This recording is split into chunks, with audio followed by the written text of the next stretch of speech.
Donald Trump के president बनने की खुशी जितनी इस बार पाकिस्तानियों को है, शायद इतनी तो अमेरिकन को भी नहीं। लेकिन आप ये भूल रहे हैं कि डोनाल्ड ट्रंप की जितनी सपोर्ट और हमदर्दी इजराइल के लिए है, शायद किसी के लिए नहीं। क्योंकि अपनी पहली टर्म में जो ट्रंप ने इजराइल को सपोर्ट किया, इतना तो अमेरिका का कोई प्रेसिडेंट भी ना कर सका। वैसे तो ट्रंप एडमिनिस्ट्रेशन की इजराइल को सपोर्ट किए जाने की एक लंबी लिस्ट है, लेकिन जो सबसे अहम इजराइल को उस दौर में सपोर्ट मिली, चले उस पर बात कर लेते हैं। उसमें सबसे पहले आता है अमेरिका का जेरूसलम को इजराइल का कैपिटल तस्लीम करना। इजराइल की तो 1949 से ही ये ख्वाहिश थी कि जेरूसलम को ना सिर्फ दुनिया बल्कि यूनाइटेड नेशन भी उसका कैपिटल तस्लीम करे, लेकिन अमेरिका समेत किसी भी मुल्क ने इसको इजराइल का कैपिटल तस्लीम नहीं किया था।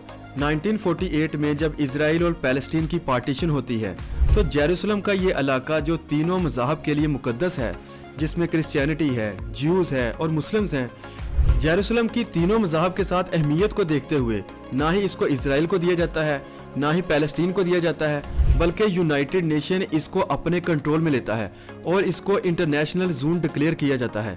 लेकिन इस पार्टीशन को ना अरब ममालिक मानते हैं, ना ही इजराइल मानता था। इसी वजह से 1949 में इनके दरमियान वार हो जाती है। इसी वार के इख्तिताम पर जॉर्डन जेरूसलम के ईस्ट पार्ट को कंट्रोल करता है, जबकि इजराइल वेस्ट पार्ट को, और 1967 तक यही स्टेटस चलता है। लेकिन 1967 में जब अरब और इजराइल के दरमियान एक और वार होती है, जिसको हम 6 डे वार भी कहते हैं, इस वार को भी इजराइल जीतता है, जबकि जो जेरूसलम का कंट्रोल जॉर्डन के पास था, वो भी इजराइल के पास आ जाता है, जिसमें वेस्ट बैंक भी शामिल था। लेकिन इस वार के बाद इजराइल जेरूसलम के दूसरे खित्ते को भी अनेक्स कर लेता है और पूरे जेरूसलम को अपना कैपिटल डिक्लेयर कर देता है, जिसको अमेरिका समेत दुनिया का कोई प्रेसिडेंट भी नहीं मानता। लेकिन 2017 में जब डोनाल्ड ट्रंप अमेरिका के प्रेसिडेंट बनते हैं, तो प्रेसिडेंसी की सीट संभालने के कुछ हफ्तों बाद ही न सिर्फ वो जेरूसलम को इजराइल का कैपिटल तस्लीम करते हैं, बल्कि यूएस की टेल अवीव में जो एम्बेसी थी, उसको भी जेरूसलम में शिफ्ट कर देते हैं। इसके अलावा जो इजराइल को दूसरी बड़ी ट्रंप एडमिनिस्ट्रेशन की तरफ से सपोर्ट मिलती है, वो था गोलन हाइट्स पर इजराइल का कंट्रोल और इजराइल की सोवरेनिटी। जैसा कि हमने बात की कि 1967 अरब इजराइल की वार में इजराइल जीता था और अरब ममालिक ये वार हार गए थे, जिसमें गोलन हाइट्स का इलाका जो सीरिया का इलाका था, वो इजराइल के कंट्रोल में चला जाता है। इसके अलावा मिस्र का ये इलाका, साइनिया पेनिनसुला का इलाका भी इजराइल के कंट्रोल में चला जाता है। लेकिन 1979 में मिस्र तो अपना इलाका ये इजराइल से तब वापस ले लेता है जब वो इजराइल को ना सिर्फ तस्लीम करता है, बल्कि वहाँ पर अपनी एम्बेसी या उसके साथ अपने सफारती ताल्लुकात को भी बहाल कर लेता है, जिसको हम कैंप डेविड अकॉर्ड भी कहते हैं। जबकि सीरिया के गोलन हाइट्स का इलाके का कंट्रोल इजराइल के पास ही रहता है, लेकिन दुनिया इसको तस्लीम नहीं करती कि ये इजराइल का हिस्सा है। लेकिन 2019 में डोनाल्ड ट्रंप की एडमिनिस्ट्रेशन सीरिया के इस गोलन हाइट्स के इलाके पर इजराइल की सोवरेनिटी भी तस्लीम कर लेते हैं। इसके अलावा ट्रंप एडमिनिस्ट्रेशन के दौर में इजराइल को एक और सफारती महाज पर कामयाबी मिलती है, जब 2020 में इब्राहिम अकॉर्ड साइन होता है।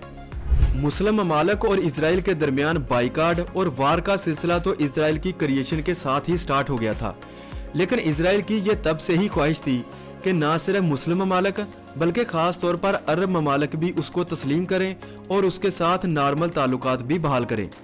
लेकिन दूसरी तरफ 2020 में ट्रंप एडमिनिस्ट्रेशन भी अपना रोल प्ले करती है और यूएई, बहरीन, सूडान और मोरक्को ना सिर्फ इजराइल को तस्लीम करते हैं, बल्कि उसके साथ अपने सफारती ताल्लुकात को भी बहाल करते हैं। इसके अलावा डोनाल्ड ट्रंप ने वेस्ट बैंक में जो इजराइल ने सेटलमेंट्स की हुई हैं, ना सिर्फ उनको भी लीगल करार दिया है, और पैलेस्टीन को जो अमेरिका की तरफ से अमदाद मिलती थी, उसको भी कम कर दिया है।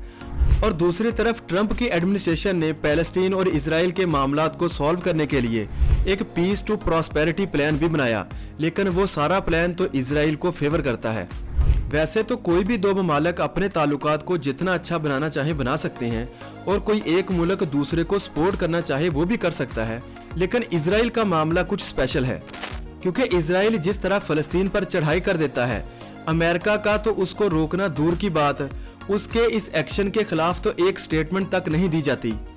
खैर, अभी तक जो डोनाल्ड ट्रंप की तरफ से एडमिनिस्ट्रेशन चूज की गई है, उससे तो यही लगता है कि ये प्रो इजराइल पॉलिसी ही अडॉप्ट की जाएगी। लेकिन ये भी हो सकता है कि ये एक टोटली डिफरेंट ट्रंप हो।